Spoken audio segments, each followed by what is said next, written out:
Alô a todos. Hoje eu queria te convidar para, neste começo de ano, se juntar a mim e a várias outras pessoas que acreditam na liberdade na nossa Academia Folha Política, aproveitando a promoção de começo de ano que eu estou lançando agora e que vai ser por tempo muito limitado.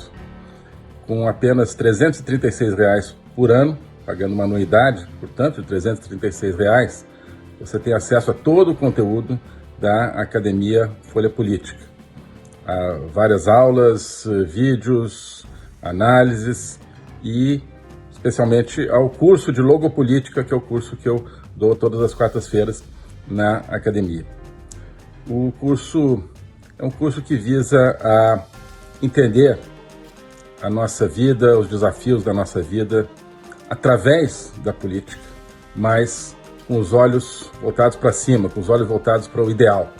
Entender como é a horrível estrutura de poder que hoje domina o Brasil, cada vez mais domina o mundo, mas entender que não precisa ser assim, que não vai ser sempre assim, se nós conseguirmos olhar para cima e entender como o Brasil poderia ser, como o mundo poderia ser. Para isso é preciso estudar filosofia, história, entender como é que o mundo e o Brasil chegaram ao ponto em que chegaram, mas também para a gente poder recuperar o caminho perdido. O Brasil se perdeu aí à beira da estrada, mas o ideal do Brasil a gente pode recuperá-lo e a partir daí recuperar o Brasil real também. Então essa é a proposta no curso de Logopolítica, na Academia Folha Política. É uma aventura intelectual, uma aventura de conhecimento, uma aventura de construção conjunta, a qual, portanto, eu convido você a se incorporar aproveitando essa promoção, especialmente por poucos dias, agora para começar o ano. R$ 336 a anuidade, você entra para esse projeto, tá bom? Então, se quiser conhecê-lo, se quiser conhecer essa aventura, eu sugiro então que clique aqui nos links para passar a fazer parte da Academia Folha Política. Um abraço. O que aconteceu? Uma mudança na rede política do país.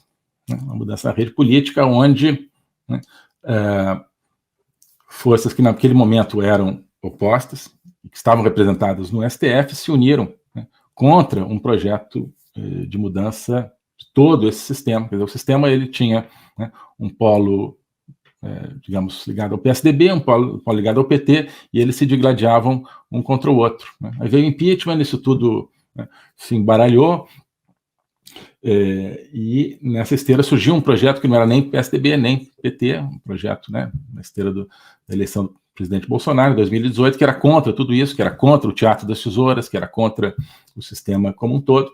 Então, aqueles que antes eram inimigos se tornaram amigos, se uniram, as diferentes linhas que estavam representadas dentro do STF se uniram todas para preservar o sistema como um todo, e hoje, aqueles que eram inimigos e ficavam debatendo um contra o outro. Vocês lembram também diálogos aí públicos entre dois ministros do Supremo, um dizendo você é uma pessoa horrível, e o outro dizendo feche sua banca, ou seja, feche seu escritório de advocacia.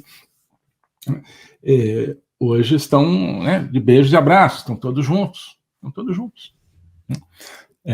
Essa foi a mudança que houve. E estão juntos em torno de quê? Em torno de rasgar a lei. Em torno de rasgar a lei. Basicamente, em algum momento, você fala, você gosta de lei, pessoal, não dá certo. Porque se não gosta de lei, às vezes a lei vai ser usada contra nós e a gente não quer isso. A gente quer que a lei seja usada contra nós? Não, não quer. A gente está aqui para mandar no país, a gente está aqui para evitar que qualquer projeto político antissistema chegue ao poder. Então, vamos acabar com esse negócio. Primeiro, vamos acabar com disputas entre nós. Beleza, vamos acabar. E segundo, vamos parar de falar esse negócio que o artigo tal diz tal coisa e que a lei orgânica da magistratura diz tal outra. Vamos esquecer isso aí, porque imagina, se a gente tiver que cumprir a lei, vai que a gente tem que cumprir a lei em favor do nosso inimigo político. Não dá, né? Não dá. Afinal de contas, nós somos um tribunal político. Afinal de contas, nós somos uma instituição política, então não podemos estar sendo forçados pela lei a fazer aquilo que é contra o nosso interesse político. Esse é o raciocínio que está hoje por trás das coisas. E é isso que explica o que a gente está vivendo. Isso explica a descriminalização do crime. quê? Olha, não interessa mais saber se é crime ou não. Interessa saber, assim, onde está a linha de poder, né? Esse ato é a favor do meu projeto de poder? Sim, então não é crime. Esse ato é contra o meu projeto de poder? Sim, então é crime, né? Quando você tem isso, não tem mais lei, você tem só política. Você tem só política. Você substitui a lei pela política. A lei está ali para regular a política, para que você tenha uma referência central, não importa qual é o candidato, qual não é, se determinado ato foi cometido, esse ato tem que ser avaliado de acordo com um padrão único. Quando isso desaparece, você só tem política, você só tem poder, só tem o exercício do poder. Mas o que é pior, dentro da casca da legalidade. Então, quem olha de fora, quem olha do estrangeiro, tem uma maçã legal aqui, né? O Brasil é um país civilizado, como diz aqui o Lewandowski, né? Porque um país civilizado é aquele em que, como é que ele diz? Em países civilizados, dentre eles o Brasil, proíbe-se que os juízes, né, exerçam atividades político-partidárias. Então, lá de fora as pessoas... Brasil, aí os juízes brasileiros, vocês estão exercendo atividade político-partidária? Não, de jeito nenhum. Então tá bom, então é um país civilizado, né? Aí você vai olhar a maçã tá podre, né? Tá podre, com as minhocas ali, né, exercendo atividade político-partidária como se não houvesse amanhã, né? Mas a casca está ali. Esse é o problema também. Se você vê as minhocas, fala, não, essas minhocas nojentas aí, eu vou ficar fora. Não, mas tem a casca. A casca e parte do mundo ainda... Né? Não sei, porque tem a minhoquinha já botando a cara para fora da casca, né? Mas eu acho que no resto do mundo as pessoas não querem enxergar. Então você tem aí juízes elogiando a Suprema Corte brasileira e tal. Vem cá, os caras estão anulando prova da Lava Jato para botar corrupto na rua, né? E aí os juízes alemães, franceses, europeus, o escambau, não estão vendo isso não, né? A minhoca está botando a cobra, está botando a cabeça ali para fora da maçã, né? Não enxergaram ainda, quem sabe vão enxergar um dia. Bom, e queria trazer agora então só mais uma coisa para a gente já ir encaminhando aqui para a nossa conversa, que é o seguinte... Sim, mais algumas coisinhas, né? O problema da segurança pública, né? E aqui eu me refiro especificamente a isso porque foi o principal tema da breve intervenção que o ministro Barroso teve no Fórum de Davos, né? Vocês estão vendo aí, foi muito comentado, mas está lá o vídeo, num painel um pouco mais com várias pessoas, né, lá no Fórum de Davos, sobre a América Latina. Ele falou assim uns 3, 4 minutos, dizendo os progressistas precisam passar a se dedicar à segurança pública, né? O pensamento progressista ignorou há muito tempo a necessidade da segurança pública e precisamos pensar sobre isso. Bom, basicamente foi isso, né? Então, isso obviamente, quer dizer, isso foi bastante comentado, revela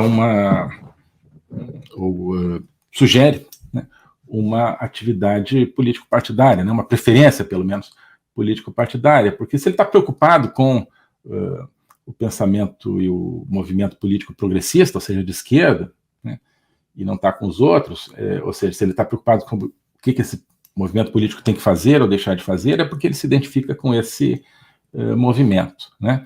Então ele diz, olha, o pensamento progressista realmente ignorou isso, dizendo que, ou achando que apenas os problemas de segurança pública são derivados dos problemas sociais, da pobreza e da desigualdade. Ele diz, isso é fato, ou seja, então ele concorda com esse pensamento progressista, se identifica com esse pensamento progressista, mas então ele parece ter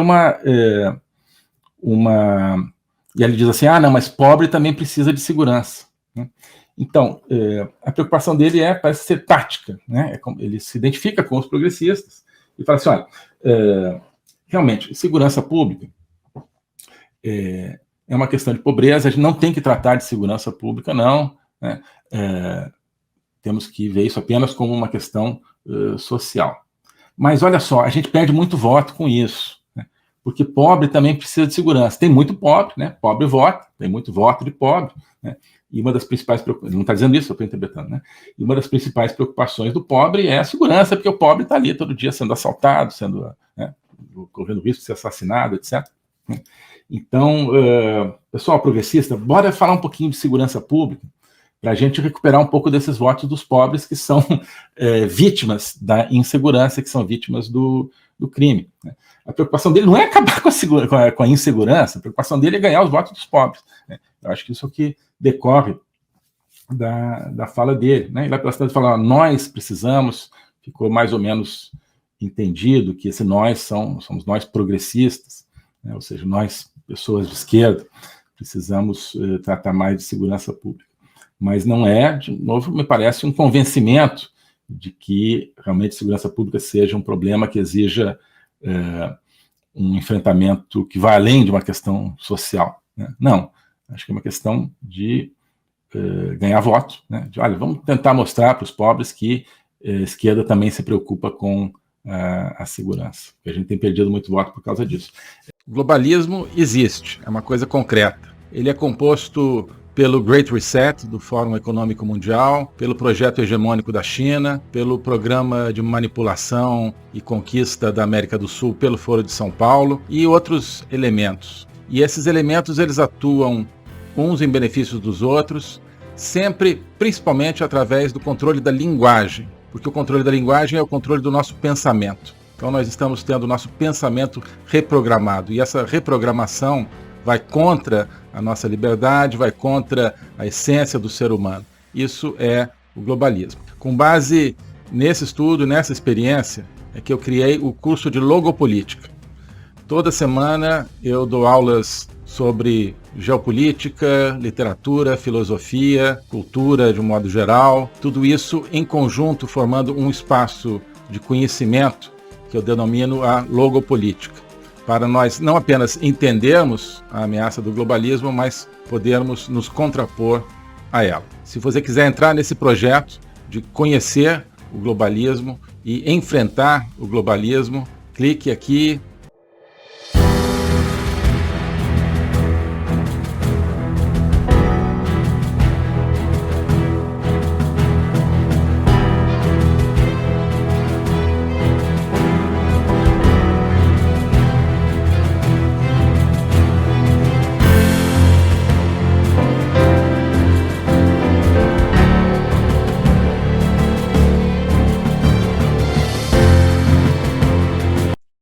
Alô a todos. Hoje eu gostaria de falar sobre o meu novo curso de logopolítica, onde eu vou colocar a versão completa daquilo que eu tenho a ensinar sobre o globalismo. O globalismo nas suas múltiplas dimensões, geopolítica, econômica, social, cultural, filosófica, dimensões que só podem ser entendidas em conjunto, e que só podem ser entendidas em conjunto a partir de uma perspectiva logopolítica, ou seja, uma perspectiva do logos. Logos é a essência do ser humano.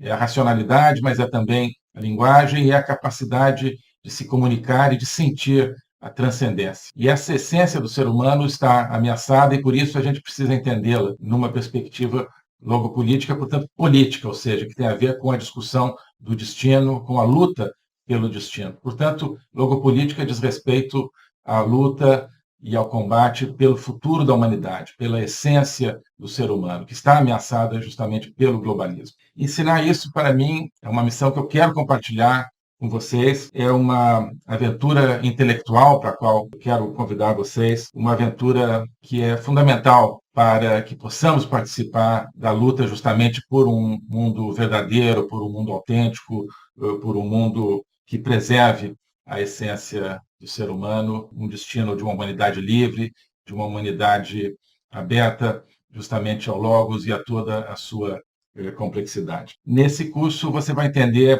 esses grandes combates, quais são as ideias que estão por trás daquilo que ameaça essa essência do ser humano, as grandes ideias que estão se confrontando, quais são as ideias que precisam ser mobilizadas justamente para a defesa, para a preservação dessa nossa essência. Portanto, é preciso entender as discussões filosóficas que não são puramente abstratas, que têm a ver, que têm efeitos diretos na nossa vida diária. Então, quando nós vemos os fenômenos da inflação, da guerra, da carestia, de várias carências no mundo de hoje, nós estamos diante, no fundo, de processos que têm a ver com as ideias. São as ideias por trás desses processos que determinam a sua problemática. Então, essa concepção de um ser humano sem essência, sem transcendência, que nós vemos hoje na nossa sociedade, essa concepção é que tem consequências dramáticas, inclusive na nossa vida material. Atrás dessa concepção existe um projeto de controle total, um projeto totalitário, de domínio. É por causa disso que nós assistimos hoje a fenômenos que nos parecem caóticos, que nos parecem desconectados, mas que vão acabando com a nossa liberdade, vão desestruturando a nossa sociedade, fazendo com que nós vivamos, mesmo dentro de países teoricamente democráticos, cada vez mais dentro de uma sociedade de controle. Então, nós hoje temos, você certamente tem dificuldade de entender o que está acontecendo no mundo. Isso é decorrente justamente de visões parciais, que eu vou procurar cobrir e conectar. Então, não adianta entender apenas economia, apenas conflitos militares, ou apenas algumas questões sociais. É preciso entender as ideias que querem dominar o mundo e as ideias que precisam ser resgatadas para que nós preservemos a liberdade do mundo.